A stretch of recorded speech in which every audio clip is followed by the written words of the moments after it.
ঝাল ঝাল আলু পুরি খাওয়ার পর আমাদের সবার কি অবস্থা হলো তার জন্য সম্পূর্ণ ভিডিওটা দেখতে হবে। আসসালামু আলাইকুম এভরিওয়ান, ছোট্ট একটা ভিডিও নিয়ে চলে আসলাম। আজকে খুব সহজে একটা রেসিপি আপনাদের সাথে শেয়ার করব, তাই চলে আসলাম রান্না করে। এসে আলুগুলো পরিষ্কার করে এখন সিদ্ধ বসিয়ে দিচ্ছিলাম। আমার আম্মু নাকি অনেক ঝাল ঝাল করে আলু পুরি খাবার ইচ্ছা করছিল, তাই ভাবলাম বানিয়ে দেই। যেহেতু আমার আম্মুর খেতে ইচ্ছা করছিল, বানাতে তো হবে। এদিকে আলু সিদ্ধ হওয়ার পর আমি আলুগুলো ছিলে নিতে নিতে এখানে মরিচগুলো টেলে নিচ্ছিলাম। এই তো আমার আলু ছেলা আর সাথে পেঁয়াজ কাটা হয়ে গিয়েছিল। আর আমরা সাধারণত যেভাবে পরোটা বা রুচির জন্য আটাটা মাখাই, তো ওইভাবে আটাটা মাখিয়ে কিছুক্ষণের জন্য রেখে দিয়েছিলাম। এদিকে আমার আম্মু চলে এসেছে আমাকে হেল্প করার জন্য। আলু পুরির জন্য এখানে আলুর ভর্তা করা হচ্ছিল। আর আলুর ভর্তাটা যদি মজা না হয় তাহলে আলু পুরির মজাই পাবেন না। আর আমার আম্মুর হাতের ভর্তা কিন্তু অনেক মজা আর অনেক ঝাল দিয়ে বানিয়েছিল।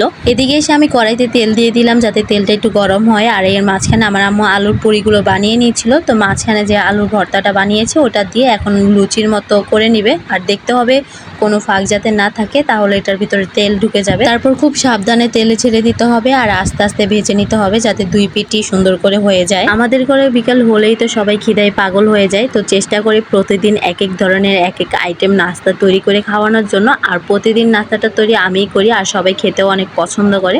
যাই হোক, আম্মু প্রথমটা যেভাবে বানিয়েছিল এটাও ওইভাবেই বানিয়ে নিচ্ছিল।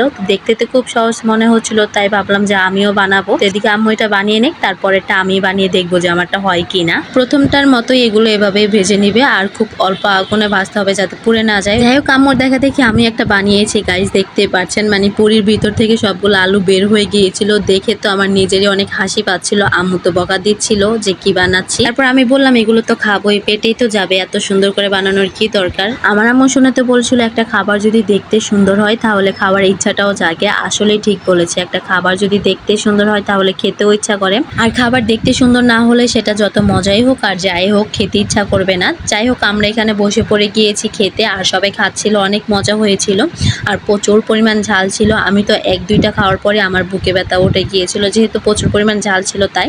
তো আজকের ভিডিওটা আপনাদের কাছে কেমন লেগেছে অবশ্যই কমেন্টে জানাবা। টাটা, বাই বাই, আল্লাহ হাফেজ।